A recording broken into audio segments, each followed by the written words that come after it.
नमस्कार, कल्पना voice channel में आप सभी का स्वागत है। आज की हमारी कहानी है पैसों का घमंड। आज साधना जी बहुत खुश थीं क्योंकि उनके बेटे राहुल की शादी तय हो गई थी। इधर उनकी बेटी सुहानी भी खुशी से फूली नहीं समा रही थी। अब घर में भाभी आ जाएगी जो उसकी पक्की सहेली बन जाएगी। बहुत प्यार से रहेंगी दोनों ननंद भाभी। यही सोचकर सुहानी ने ना जाने कितने ही ख्वाब बुन डाले। धीरे धीरे शादी की तैयारी भी शुरू हो गई।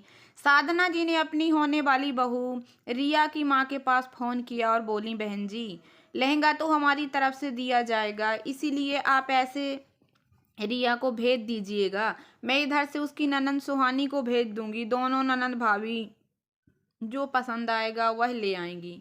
साधना जी के इतना बोलते ही उनकी होने वाली बहू रिया ने अपनी माँ के पास से फोन लिया और साधना जी से बोली, नहीं माँ जी, लहंगा तो मैं डिजाइनर लूंगी जिसके लिए मुझे दिल्ली जाना पड़ेगा और फिर सुहानी वहां जाकर क्या करेगी, उसका समय खराब होगा। एक काम करते हैं, मैं अपनी सहेली को ले आऊंगी जो दिल्ली में ही रहती है, और वैसे भी आप लोग यहाँ 20-30 हज़ार का लहंगा दिलवाएंगे। मेरा लहंगा तो 1 लाख से नीचे का नहीं होने वाला, इसीलिए आप लोग मेरी शॉपिंग की टेंशन ना लें तो ही ठीक रहेगा। अपनी होने वाली बहू के मुंह से ऐसी बातें सुनकर साधना जी को अच्छा तो नहीं लगा, लेकिन फिर भी नया रिश्ता था इसलिए चुप रह गई। ठीक है बेटा, धीरे से बोलकर साधना जी ने फोन रख दिया। 2-4 दिनों बाद साधना जी ने अपनी बेटी सुहानी को कहा, बेटी, ज्यादातर सामान तो तुम्हारी भाभी ही खरीद रही है, मगर हमें सुहाग चूड़ा तो खरीदना होगा और हमें उसकी कलाई का नाप भी नहीं पता। एक काम करो, आज शाम को कल से सीधा उनके घर चले जाना और वहां से एक चूड़ी नाप के लिए लेके आना।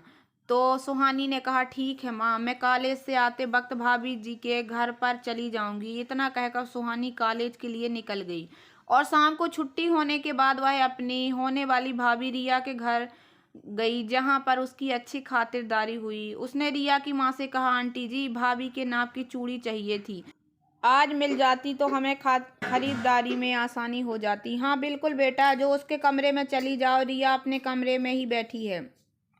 रिया की माँ ने उसके कमरे की तरफ इशारा करते हुए कहा तो सुहानी उठकर सकचाती सी रिया के कमरे में पहुंच गई। अंदर जाकर देखा तो कमरा कीमती वस्तुओं से सुसज्जित था।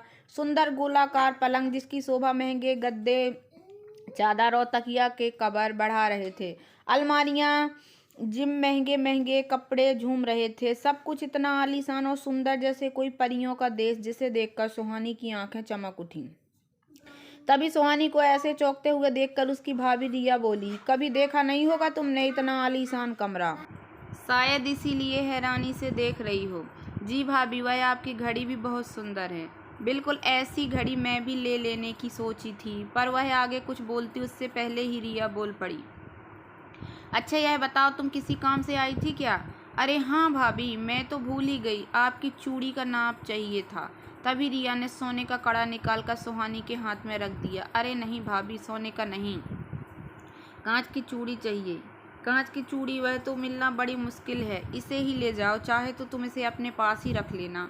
अरे नहीं नहीं भाभी, मैं इसे अपने पास क्यों रखूंगी? कृपया करके आप मुझे कांच की आर्टिफिशियल चूड़ी दे दीजिए, घबराते हुए सुहानी ने कहा। तो रिया मुंह बनाते हुए बोली, अरे मेरे पास आर्टिफिशियल ज्वेलरी नहीं मिलती, मैं डायमंड प्लेटिनम गोल्ड ही लेती हूँ। तो लाइए आपके कड़े का मैं ड्राइंग बना लेती हूँ ताकि हमें लाख का चूड़ा खरीदने में आसानी हो। सुहानी ने कहा। तो रिया आश्चर्य से बोली, लाख का चूड़ा, वह क्या होता है भाभी? वह हम शादी में हमारी तरफ से सुहाग का चूड़ा चढ़ेगा ना, मतलब तुम लोग मुझे गोल्ड डायमंड नहीं देने वाले हो, नकली पहनवाओगे? वह सब मुझे नहीं पता भाभी, मैं तो माँ के कहने पर यहाँ आई थी। मैंने यह ड्रॉप बना लिया है, अब मैं चलती हूँ। बोलकर सुहानी बाहर जाने लगी तो रिया बोली, अरे रुको, तुम्हें मेरी घड़ी बहुत पसंद आई थी ना? हाँ भाभी, बहुत अच्छी है, मैं ऑनलाइन देखी थी मगर बजट के बाहर थी इसलिए नहीं खरीदी। अरे तो तुम रखो, इस पहली बार मुझसे मिलने आई हो, मेरी तरफ से इसे गिफ्ट समझो। कहते हुए रिया ने वह घड़ी सुहानी को दे दी। मगर भाभी, इतनी महंगी, अब अगर मगर मत करो, मैं दे दी तो दे दी, देने के बाद तो मैं उसके बारे में सोचती भी नहीं हूँ, इतराते हुए रिया ने कहा।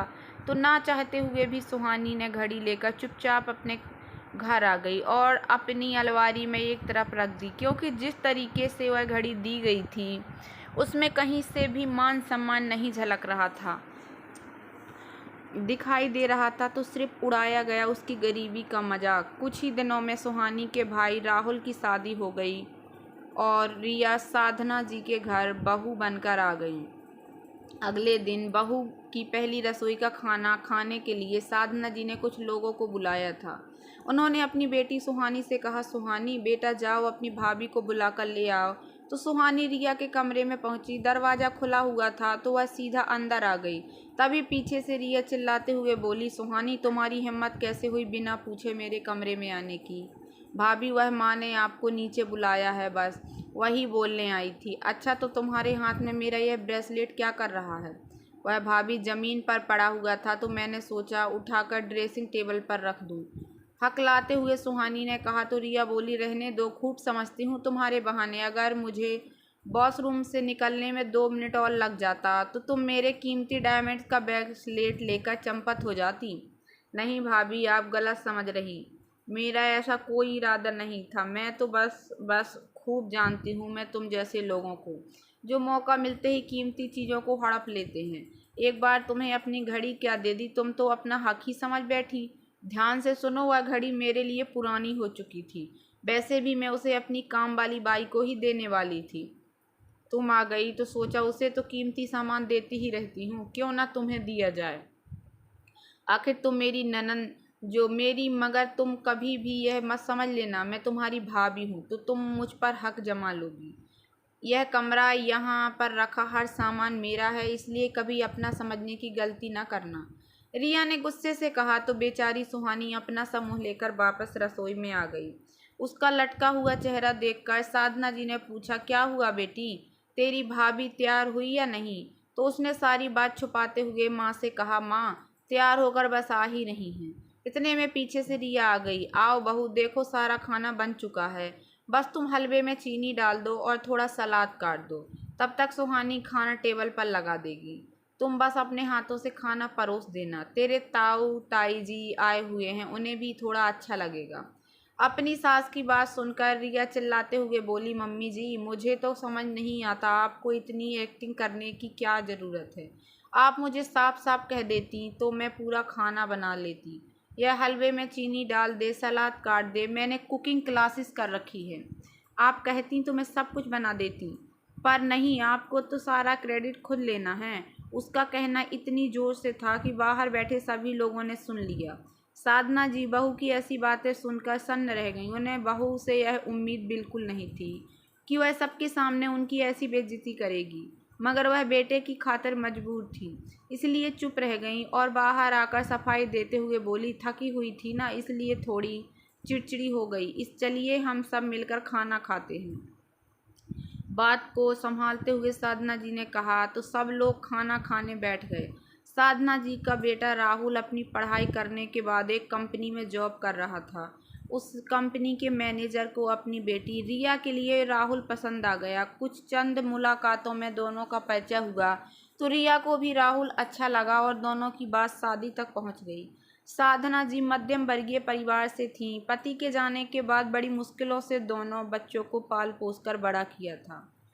छोटी बेटी सुहानी कंपटीशन की तैयारी कर रही थी। पहले राहुल की नौकरी, फिर शादी। साधना जी के लिए तो यह बहुत खुशी की बात थी, लेकिन जब उन्हें पता चला कि लड़की का पिता बहुत पैसे वाला है तो उन्होंने राहुल से कहा कि बेटा अच्छे से सोच विचार कर शादी का फैसला लेना, क्योंकि रिया एक रईस खानदान की लड़की है। क्या वह हमारे साथ मध्यम वर्गीय परिवार में जी पाएगी? क्या तुम उसकी ख्वाहिश पूरी कर पाओगे? क्या वह हमारे परिवार के साथ मिलजुल कर रह पाएगी? तो राहुल ने कहा, बिल्कुल माँ, रिया अमीर घराने से ज़रूर है, मगर उसकी सोच बहुत अच्छी है। जब मैं उससे यह कहा तो वह बोली, ख्वाहिश ने तो मेरे पिता ने सब पूरी कर दी। मुझे तो तुम्हारे जैसा पति और परिवार मिलेगा तो मुझे कोई कमी नहीं रहेगी। बेटे के मुँह से ऐसी बातें सुनकर साधना जी की खुश हो गई थी। सोचा लड़की के विचार अच्छे हैं तो हमारे घर में भी अच्छे से ही रहेगी। खुद भी 1-2 बार मिली तो लड़की उन्हें व्यवहारिक लगी, मगर अब 2 ही दिन में रिया के रंग बदले नजर आने लगे। हर बात पर वह साधना जी को जवाब देने लगी। किसी का लिहाज नहीं करती, जो मन में आता वह बोल देती। साधना जी सोच रही थीं कि अमीर परिवार की लड़की है, परिवार में ढलने के लिए वक्त लगेगा। बस यही सोचकर वह चुप रह जाती, मगर रिया की मनमानियाँ बढ़ती जा रही थीं। साधना जी और उनकी बेटी सुहानी दोनों माँ बेटी रिया की हरकतों से परेशान हो गईं, मगर जाती तो जाती कहाँ, इसलिए चुपचाप जो हो रहा था सहन कर रही थी। एक दिन साधना जी को पड़ोस में कीर्तन में जाना था।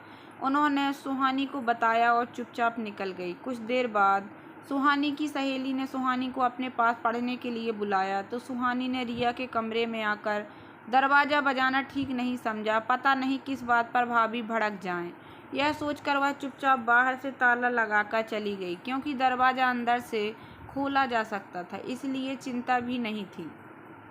कुछ देर बाद रिया ने सुहानी को चाय बनाने के लिए आवाज़ लगाई, मगर जवाब न आने पर उसने देखा तो घर पर कोई नहीं था।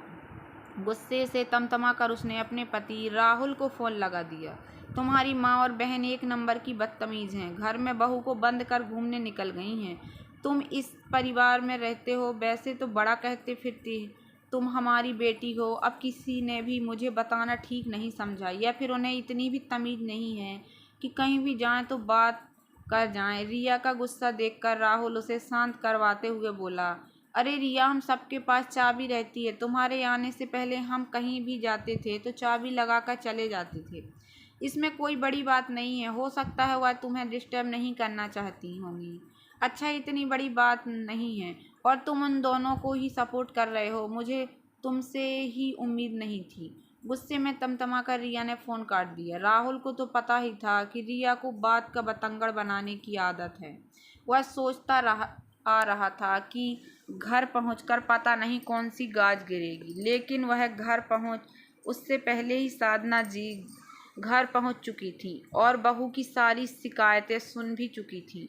मगर जैसे ही रिया ने पति को देखा तो ज़ोर ज़ोर से चिल्लाने लगी, आपकी माँ को अपनी गलती दिखाई नहीं देती रहती हैं, उनकी नियम है भजन कीर्तन में जाने का, और मैं कमरे में थी इसलिए मुझे बताना ज़रूरी नहीं समझा। और तुम्हारी बहन तो वह तो आवारागर्दी करते फिरती रहती है, जब मन करता है अपनी सहेलियों के साथ पढ़ाई का बहाना बनाकर मटर गश्ती करने निकल जाती है। तभी सुहानी घर में दाखिल हुई। भाभी, क्या बकवास कर रही हैं?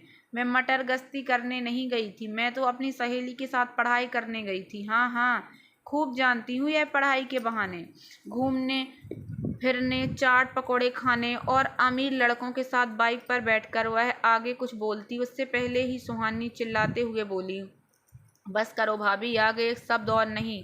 आप मुझे जानती ही कितना है, जो मेरे बारे में कुछ भी अनाप शनाप बोले जा रही हैं।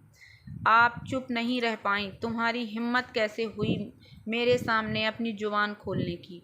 तुम हो कौन? तुम्हारी औकात क्या है? गरीब घर की लड़कियों को इतना मुंह नहीं खोलना चाहिए।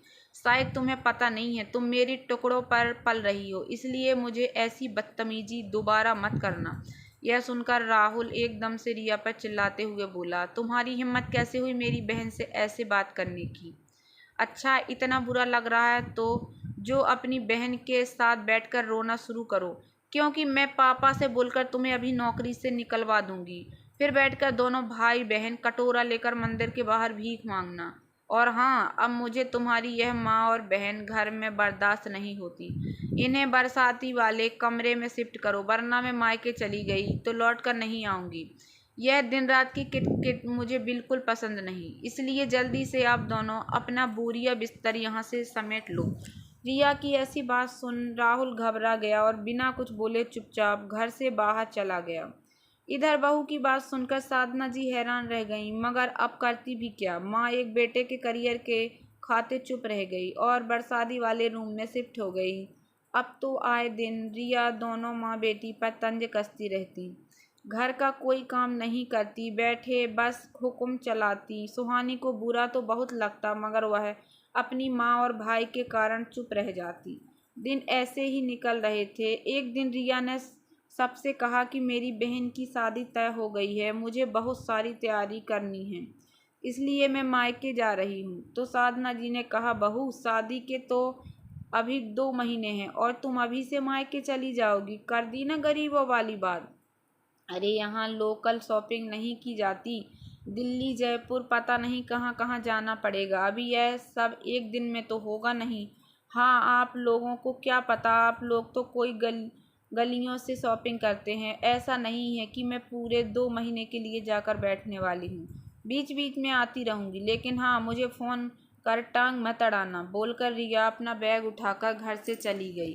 कुछ दिन बाद साधना जी की बहन और बहनोई आने वाले थे। यही सोचकर साधना जी ने अपनी बहू को फ़ोन किया और बोली, बहू घर आ जाओ, मेरी बहन जीजा जी तुम्हारी शादी में नहीं आ पाए थे, सो अब मिलने आएंगे। तुम घर आ जाओगे तो उन्हें अच्छा लगेगा। साधना जी ने तो बड़े प्यार से कहा था, लेकिन रिया चिल्लाते हुए बोली, माँ जी, मैंने कहा था ना कि फ़ोन करके बीच में टांग मत अड़ाना। आप उनसे कह दीजिए उनकी बहन की शादी है और वह नहीं आएगी। पर बेटा, तुम्हें गए हुए 20 दिन हो गए हैं, एक चक्कर तो घर का भी लगा लो। जो कुछ नहीं तो इसी बहाने आ जाओ, हमें भी अच्छा लगेगा। साधना जी ने धीरे से कहा तो सुहानी बोली, शादी हो गई इसका मतलब यह तो नहीं कि मैं मायके के फर्ज भूल जाऊं। और दूसरा, अगर आपको मिठाई फल वगैरह चाहिए तो मैं भिजवा दूंगी, मगर मुझे आने की उम्मीद मत करना। वैसे भी ससुराल वालों को यही सब चाहिए होता है, आप इन्हीं में खुश हो जाते हो, बोलकर रिया ने फ़ोन रख दिया। साधना जी को वैसे ही रिया के रंग ढंग पसंद नहीं थे, ऊपर से आज घर आने से मना करने पर वह और गुस्से में लाल हो गई और अपने बेटे राहुल से बोली, राहुल, तुम अपनी पत्नी से कुछ कहता क्यों नहीं? हम गरीब हैं पर सम्मान की रोटी खाते हैं, या अपने पैसे की धौंस बताकर दिखाना अच्छी बात नहीं। और तुम भी एक नंबर के झूठा निकला। तूने यह शादी सिर्फ बड़ी पोस्ट पाने के लिए की और हमें बताया भी नहीं। आज उसका हर जाना हमें अपनी इज्जत गंवाकर देना पड़ रहा है। क्या माँ, अब बस भी करो, तुम सारी जिंदगी कपड़े सिलकर क्या ही कर पाई हो? याद है, 2 वक्त की रोटी भी हमें सब्जी के साथ नसीब नहीं होती थी। आज मैं घर, गाड़ी, धन दौलत सब कुछ कमाया तो आपको बुरा लग रहा है। और फिर रिया ने गलत भी क्या कहा है? हम गरीब तो थे ही, और अब रिया की वजह से ही हमारा स्टेटस बना है, तो फिर आप उसके मज़े लीजिए, क्यों फालतू में एक बात बोलते हैं, 2 बात सुनती हैं। मौसी मौसा जी आ रहे हैं तो उनकी खातिरदारी कीजिए, पहले भी वह आपसे ही मिलने आते थे। दूसरी बात, जब हम गरीब भी थे तो कौन मौसी मौसा जी हमारी मदद करते थे, जो हम इन लोगों के बारे में इतना सोचें। अरे, जैसे पहले आते थे वैसे ही चाय नाश्ता से ज़्यादा खातिरदारी करने की कोई ज़रूरत नहीं है। इतना बोलकर राहुल भी ऑफिस के लिए निकल गया। तभी उसकी बेटी सुहानी बोली, माँ, हमने कौन से पाप किए हैं जो हमें दिन रात गरीब होने का ताना दिया जाता है? जाने दे बेटी, तेरी भाभी होगी अपने घर में अमीर, आखिर वह भी तो मायके में अपनी इज्जत गंवा ही रही होगी। मगर यह बात उन्हें कहाँ समझ में आई है, पैसों का घमंड जो चढ़ा हुआ है सर पर। खैर, धीरे धीरे शादी का समय नज़दीक आ गया। शादी वाले दिन राहुल ने साधना जी से कहा कि माँ, आप लोगों को लेने ड्राइवर पहुँच जाएगा, आप समय पर आ जाना, बोलकर वह अपने ससुराल के लिए निकल गया। शाम को 8 बज गए थे, न गाड़ी की न ड्राइवर। सुहानी ने हार कर भाई को फ़ोन लगाया, लेकिन राहुल का फ़ोन नहीं मिला तो उसने अपनी भाभी को फ़ोन लगाया और बोली, भाभी, भैया ने कहा था गाड़ी भेज रहे हैं, कितना समय और लगेगा, ज़रा पता करके बता दीजिए। यह सुनकर रिया गुस्से से बोली, गाड़ी भेज रहे हैं? तुम्हारा दिमाग खराब हो गया है क्या? तुम जैसे भिखमंगों के लिए मैं यह फैसिलिटी भी दूंगी? चुपचाप ऑटो करके आ जाओ। अगर उसके पैसे ना हों तो ऑटो वाले से कहना कि दरवाजे पर खड़े गार्ड से पैसे ले लें। मेरा नाम लगा दो तो ऑटो वाले का किराया तो वही दे देगा। फ़ोन इसकी स्पीकर पर था, इसलिए साधना जी ने भी सारी बातें सुन लीं और सोचने लगी कि अगर कभी अभी नहीं बोला तो कभी नहीं बोल पाएगी। यह सोचकर उन्होंने सुहानी के हाथ से फ़ोन लिया और गुस्से से बोली, बहू, अब बहुत हुआ, तुम अपनी अमीरी अपने पास रखो। जब तुमने और तुम्हारे पापा ने रिश्ता तय किया था तब यह नहीं देखा था कि हम जैसे गरीब भिखमंगों के घर में अपनी राजकुमारी की शादी कर रहे हैं?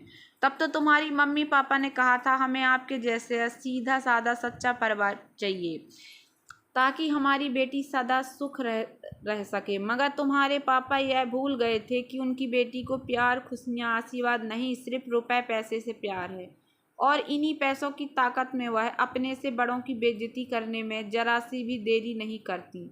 मगर रिया बहू, एक बात याद रखना, यह पैसा तुम्हारा कमाया नहीं है, तुम्हारे पिता का है। तुम कितना भी उसे पैसे पर इतरा लो, मगर कायदे से उसे पर तुम्हारा कोई हक नहीं है। और ध्यान रखना, बहुत समय बदलते देर नहीं लगती। आज आपका समय है तो कभी हमारा भी समय आएगा।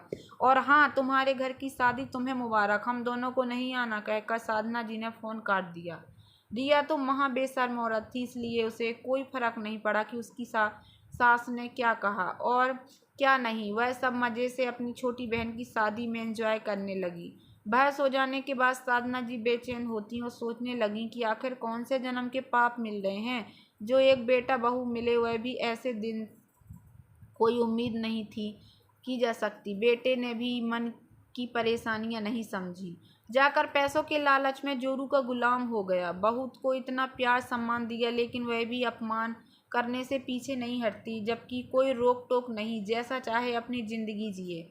कभी हमने दखलंदाजी नहीं की। बालकनी की कुर्सी पर बैठी हुई साधना जी की आंखों से आंसू बहने के लिए हुए। तभी पीछे से सुहानी ने उसके कंधे पर हाथ रखते हुए कहा, मैं चुप हो जाओ बेटा, मुझे बहू से इस तरीके से बात नहीं करनी चाहिए थी। सही कहती हो माँ, ऐसा करने का सारा हक तो सिर्फ आपकी बहू का ही है। वह जैसा चाहे हम दोनों से बात कर सकती है, हम उसे आईना दिखा नहीं सकते। क्यों माँ? सही कहा ना? मैं सुहानी से कहा तो साधना जी बोली, नहीं बेटा, ऐसी बात नहीं है, लेकिन फिर भी मैं आज बहू को कुछ ज़्यादा ही बोल दिया।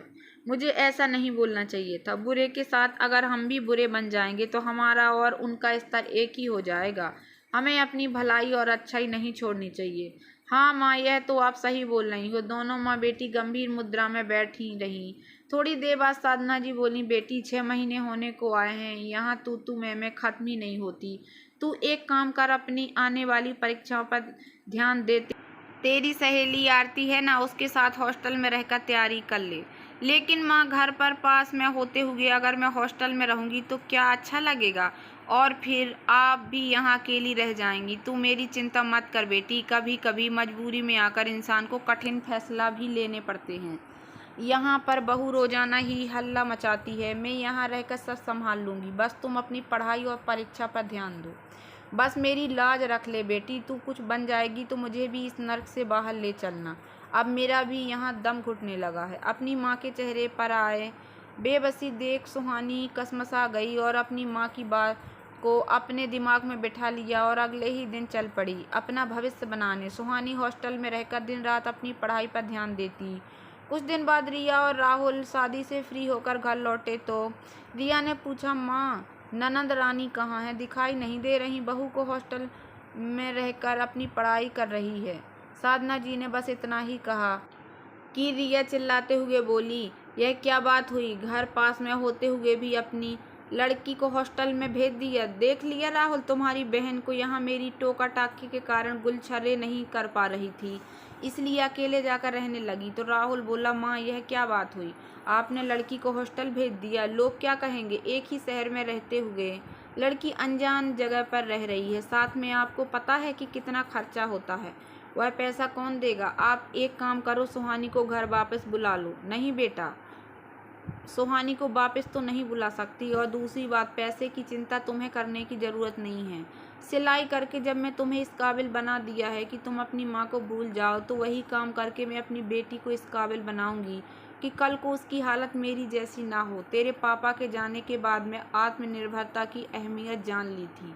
आज मैं अपनी बेटी को भी आत्मनिर्भर बनाना चाहती हूँ, ताकि कोई उसे अपने रुपए पैसों की धौंस न दिखा सके, फिर चाहे वह उसका पति हो या ससुराल वाले या कोई और। उनका इशारा रिया बहू की तरफ था। माँ जी, हम तो आपके भले के लिए ही कह रहे थे। कुंवारी लड़की को इस तरह आज़ादी देकर अकेला छोड़ना सही नहीं होता। हाँ, आपको ज़्यादा आत्मसम्मान आत्मनिर्भरता की पड़ी है तो करती रहो बुढ़ापे में उल्टे सीधे काम, लेकिन हमसे कोई उम्मीद मत रखना। बोलकर रिया और राहुल दोनों ही अपने कमरे में चले गए।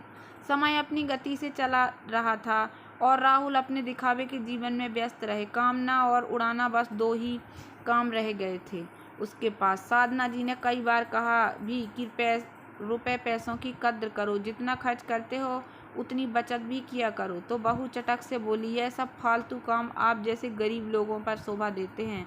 हम जैसे अमीर लोग तो जितना कमाते हैं उतना ही उड़ा भी देते हैं।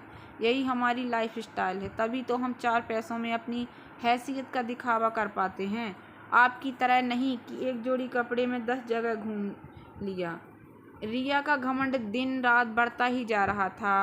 अब जब ख्वाहिशें इतनी बढ़ गई थी तो उन्हें पूरा करने के लिए पैसों की ज़रूरत भी पड़ती। अब दिन व दिन रिया अपने मायके में अपने पिता पर दबाव डालने लगी। आए दिन महंगे महंगे कपड़े खरीदती, लेकिन शॉपिंग का बिल अपने पिता के खाते में डाल देती। अपने ससुराल में न रहकर ज़्यादातर मायके में पड़ी रहती। कई बार उसकी माँ ने कहा, बेटा अब तुम्हें अपने ससुराल पर भी ध्यान देना चाहिए, पर अगर हमेशा यूं ही मायके में रहोगी तो साधना जी भी क्या सोचेंगी। इस पर रिया बोली, माँ पहले तो अपने उन भूखे नंगों लोगों के घर मेरी शादी कर दी। वहाँ पर मेरे स्टैंडर्ड के हिसाब से कोई सुख सुविधा नहीं है। और वैसे माँ मेरी छोटी बहन माही भी तो आती जाती रहती है, आप उसे तो कुछ नहीं कहती। रिया ने गुस्से से कहा तो उसकी माँ बोली, बेटा माही की बराबरी कर रही है, वह तो अपने ससुराल में बहुत अच्छे से रम गई, और ना ही छोटे दामाद जी कभी हमसे कोई मदद मांगते हैं। और यहाँ राहुल ऑफिस में कुछ काम तो करते नहीं, ऊपर से तनख्वाह के साथ अनावश्यक खर्चा भी जोड़कर दिखता है। अपने घर जाने की बजाय हमारे घर पर ही पड़ा रहता है। वह तो दामाद है इसलिए हम कुछ नहीं कहते, वरना तेरे पापा यह सब बर्दाश्त करते करते थक गए हैं। इसलिए कहती हूँ तुम दोनों सुधर जाओ, वरना हमें कोई ठोस कदम उठाना होगा। अपनी माँ की बात सुनकर रिया गुस्से से तमतमाते हुए बोली, माँ अगर आपने ऐसा कुछ करने की सोची तो मैं आप पर केस कर दूंगी और अपने हक की ज़मीन जायदाद, ऑफिस में अपना हिस्सा सब कुछ ले लूँगी, और आप कुछ भी नहीं कर पाएंगी। इसलिए मुझे ज्ञान देने की ज़रूरत नहीं है, मैं जो कर रही हूँ वही ठीक है। बोलकर रिया अपने कमरे में चली गई। रिया और राहुल के आचरण से साधना जी नहीं बल्कि उसके खुद के माता पिता भी परेशान हो चुके थे, मगर क्या करते, बेटी को खुद ही इतना सर पर चढ़ाया था, अब क्या कर सकते थे। इसलिए कसमसा कर रह जाते। एक दिन रिया की छोटी बहन माही घर आई तो वह इतनी सारी शॉपिंग, कहाँ जा रही हो, रिया ने पूछा। तो माँ ही बोली, दीदी मैं और मोहित गोवा जा रहे हैं, पापा ने हमारी टिकट की है, इसीलिए थोड़ी शॉपिंग करके लाई हूँ। पापा ने कहा था कि टिकट घर पर रखे हैं, पास ही आई थी तो सोचा अभी ले लेती हूँ। क्या मम्मी पापा तुझे गोवा भेज रहे हैं और मुझे कहीं भी नहीं भेजा था? अपनी ही दोनों लड़कियों में भेदभाव। रिया बोल ही रही थी कि इतने में उसके पिता प्रकाश जी वहाँ आ गए और बोले, मैंने कोई भेदभाव नहीं किया बेटा, हाँ मैं माही के लिए टिकट कराए हैं, क्योंकि छोटे दामाद जी ने आज तक हमसे एक भी पैसा नहीं मांगा। अपनी शादी का खर्चा भी उसने खुद उठाया, उल्टा उसने तो मेरी डूबते व्यापार में मेरी मदद की। इतना कुछ करने के बाद अगर मैं उन्हें गोवा घूमने भेजता हूँ तो तुम्हें नहीं लगता कि मेरी तरफ से कोई भेदभाव हुआ? क्योंकि तुम इस बात से इनकार नहीं कर सकती कि जब से तुम्हारी शादी हुई है तुमने और दामाद जी ने सिर्फ रुपया पैसा ही मांगा है। और राहुल पहले एक कर्मठ और जुझारू युवक था, ऑफिस में मन लगाकर काम करता था, लेकिन पैसों की चमक धमक में उसकी आंखें भी चांदी आ गई हैं और तुम्हारी तरह अनावश्यक खर्च करने लगा है, जिसकी वजह से व्यापार कर्ज में डूबता गया। यह बात सिर्फ मैं ही जानता हूँ कि कितनी मुश्किलों से मैं उसे उभर पाया हूँ। इसलिए अब मैं तुम्हें और राहुल को अपनी जायदाद में से बेदखल करता हूँ, क्योंकि ऐसे निठल्ले लोगों में से मुझे ज़रूरत नहीं है। इसलिए अभी अपना बोरिया बिस्तर बांधो और निकलो मेरे घर से। अभी पिता द्वारा इतनी बेइज्जती होने के बाद रिया वहाँ 1 मिनट भी नहीं रुकी और अपने ससुराल पहुँच गई, जहाँ राहुल अपने सर पर हाथ रख बैठा था। अब तुम्हें क्या हुआ, ऐसी शक्ल क्यों बना रखी है? रिया ने गुस्से में कहा, तुम्हारे लिए ऐश की जिंदगी देने के चक्कर में मैं कंगाल हो गया, घर का रहा न घाट का। आज मेरे पास न कोई काम है न जमा पूंजी, और उधर ससुर जी ने मुझे ऑफिस से निकाल दिया। मेरे पास तो तनख्वाह भी नहीं है कि 2 वक्त की रोटी खा सकूं। अच्छा मेरी वजह से यह सब हुआ है। जब पैसे थे तब तो तुमने खुले हाथों से खर्च किया, यहाँ तक कि जुआ सट्टे में भी पैसे लगाए, तब तुम्हारे हाथ नहीं रुके थे। खेल में तो तुम्हें भी मज़ा आता था। अब तो तुमने नहीं कहा कि रिया तेरी वजह से मैं कितने मज़े मार रहा हूँ। बस धीरे धीरे इतनी तेज हो गई कि कमरे से निकलती आवाज़ पूरे घर में गूंज रही थी। मोहल्ले वाले भी उनकी तू तू मैं सुन रहे थे। तभी साधना जी ने आकर कहा, बेटा थोड़े धीरे बोलो, आसपास के लोग खिड़कियों से झांक झांक कर तुम्हारी बातों के मजे ले रहे हैं। कल पूरे मोहल्ले में ताज़ा खबर की तरह तुम्हारी बातों को मिर्च मसाला लगाकर परोसा जाएगा। माँ जी आप तो बिल्कुल चुप हो जाइए, हम मियाँ बीवी के मामले में ना पड़ें तो ही बेहतर है, और आइंदा मेरे कमरे में आईं तो मुझसे बुरा कोई नहीं होगा। रिया ने अपना सारा गुस्सा साधना जी पर उतार दिया। तुम साधना जी चुपचाप बाहर आ गईं। अब दाल रोटी का खर्चा चलाना भी राहुल और रिया के लिए मुश्किल हो रहा था। राहुल रोज नई नौकरी ढूंढने जाता और निराश होकर वापस लौटता। इधर रिया अपनी माँ को रोज फ़ोन कर माफ़ी मांगने की कोशिश करती, मगर अपनी औलाद को बहुत अच्छे से जानती थी, इसलिए उन्होंने फ़ोन उठाना ही बंद कर दिया, जिसके कारण रिया और भी ज़्यादा चिड़चिड़ी हो गई। एक दिन साधना की रसोई का सामान लेने बाहर ही निकली थी कि सुहानी का फ़ोन आ गया। माँ मुझे सरकारी नौकरी मिल गई है, आपका सपना पूरा हो गया। माँ यह सुनकर तो साधना की खुशी फूली ना समाई और बेटी को बहुत बहुत मुबारकबाद दिया। घर जाकर साधना जी ने पूरे मोहल्ले में मिठाई बांटी। जब यह बात रिया को पता चली तो वह साधना जी के पास आकर बोली, माँ जी दीदी ने तो कमाल ही कर दिया, अब तो लाखों कमाएंगी। आबकारी विभाग वाले 2 नंबर की कमाई करते हैं। चलो यह तो बहुत बढ़िया हो गया, अब तो हमारे भी दिन फिर से खुल जाएंगे। माँ जी हम दीदी का स्वागत ऐसे सूखे सूखे नहीं कर सकते। आज तो मैं खुद अपने हाथों से दीदी की पसंद का बेसन का हलवा और मटर कचौरी बनाऊंगी। साधना जी आज पहली बार बहू के मुंह से ऐसे प्यार भरे शब्द सुनकर रो पड़ी और बोली, बहू तुम्हें जो अच्छा लगे वह करो, क्योंकि आज तक भी तुमने वही किया है। तो अपनी बेटी का इंतजार कर रही हूँ, बस उसे देख लूँ जिसे अपने कलेजे पर पत्थर रखकर एक ही शहर में रहते हुए अपने से दूर रखा था। बोलते बोलते साधना जी रो पड़ी। इतने में गाड़ी की आवाज़ आई तो साधना जी ने जल्दी से अपने आंसू पोंछे और आरती का थाल लेकर दरवाजे की तरफ दौड़ी। पीछे से रिया और राहुल भी फूलों की माला लेकर स्वागत में खड़े थे। सुहानी का बड़े मान सम्मान के साथ स्वागत हुआ। खाने पीने में इतनी वैरायटी देख वह दंग रह गई। एक समय था जो घर में रोटी सब्जी भी सुकून से नसीब नहीं होती थी, वहाँ आज हलवा पूरी बनाया गया था। जो भाभी कभी 2 बोल मीठे नहीं बोली, आज उसकी जबान पर मिश्री घुल रही थी। दीदी आप तो कुछ ले ही नहीं रही हैं, लीजिए ना, बेसन का हलवा आपको बहुत पसंद है ना, आपको तो पूरा ख़त्म करना पड़ेगा। बोलते हुए रिया ने 2 चम्मच उसकी थाली में और रख दिया। सुहानी तेरी भाभी ने बड़ी मेहनत से बनाया है, ज़रा बता तो कैसा बना है, और अगर कुछ और फरमाइश हो तो बता दे, अभी पूरी कर देंगी। अपने भाई का बदला स्वभाव देख सुहानी बोली, भाई फरमाइश तो मैं आज तक ही नहीं की, वरना भाई तो अपनी बहनों को अपनी आंखों से ओझल नहीं होने देते, और आपने तो हॉस्टल आकर कभी मेरी खोज खबर भी नहीं ली। पूरे 2 साल हो गए आपको राखी और टीका किए हुए। एक बार आपका इंतजार किया मगर आप नहीं आए। अरे बहन तुम्हारी पुरानी बातें छोड़, उसे समय में व्यस्त था। तू तो जानती है धंधा पानी बंद हो गया, अभी प्राइवेट नौकरी कर रहा हूँ, इतना पैसा नहीं होता, तू समझी। लेकिन अब तुम हमारे पास आ गई हो तो देखना हमारे दिन भी खुल जाएंगे। अब जो तू कहेगी वह मैं तेरे बोलने से पहले लाकर तेरे कदमों में रख दूंगा। भाई की बात सुनकर सुहानी ने एक लंबी सांस ली। भगवान इतना तो गिरगिट भी रंग नहीं बदलता होगा जितना आप मेरे भाई और भाभी ने बदला है।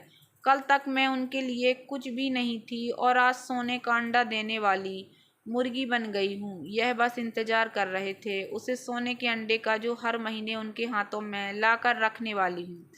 वह मन ही मन यह सब सोच ही रही थी कि साधना जी सुहानी के सर पर हाथ फेरते हुए बोली, बेटा तू कैसी है? माँ आज जो भी हूँ तेरी वजह से हूँ और तेरे लिए हूँ, और अब तुम भी यह रोना बंद करो, तुम्हारे खुशियों भरे दिन आ गए। चलो अब मैं तुम्हें बस यहाँ से ले जाने के लिए ही आई हूँ। सुहानी ने साधना जी से कहा तो रिया बोली, दीदी मैं तुम्हें लेने आई हूँ का क्या मतलब है आपका? अच्छा आप हम सबको कहीं घुमाने ले जाने आई हैं? एक काम करते हैं मॉल चलते हैं, फिर वहीं से आइसक्रीम खाएंगे। बस आप 10 मिनट रुकिए, मैं अभी आती हूँ। बोलकर रिया जल्दी से अंदर चली गई। थोड़ी देर बाद सुहानी ने अपनी माँ को गाड़ी में बिठाया। तभी रिया भी जल्दी से आकर दरवाज़ा खोलने लगी। अरे आप कहाँ अंदर घुसी आ रही हैं? फ़िलहाल आपकी औकात नहीं है सरकारी गाड़ी में बैठने की। सुहानी, यह क्या तरीका हुआ अपनी भाभी से बात करने का? क्या यही संस्कार दिए हैं तुझे हमने? राहुल तिलमिलाते हुए बोला। तो सुहानी ने कहा, हाँ भाई, आप ही के दिए संस्कार हैं और आप ही को लौटा रही हूँ। मैं घर से जाते समय अपनी माँ को वचन दिया था कि अपने साथ हुए हर दुर्व्यवहार का बदला लूँगी। हालांकि हम हमेशा अच्छे काम करने पर यकीन रखते हैं, मगर आज मैं बुरे के साथ बुरा करके ही रहूँगी, जैसा मैंने वादा किया था। आत्मनिर्भर बनते ही माँ को अपने साथ ले जाऊँगी, बस वही पूरा करने आई थी और आप जैसे लालची भाई भाभी को हमेशा के लिए अलविदा कहने आई थी। बोलकर सुहानी ने ड्राइवर को चलने के लिए कहा और वहां से रवाना हो गई। रिया और राहुल अपना सा मुँह लेकर गाड़ी को जाते हुए देखते रह गए। तो दोस्तों, कैसी लगी आप लोगों को मेरी ये कहानी? अगर कहानी पसंद आई हो तो प्लीज़ मेरे वीडियो को लाइक कर देना। चैनल पर नए आए हो तो प्लीज़ सब्सक्राइब कर लेना और ज़्यादा से ज़्यादा शेयर करना। धन्यवाद दोस्तों।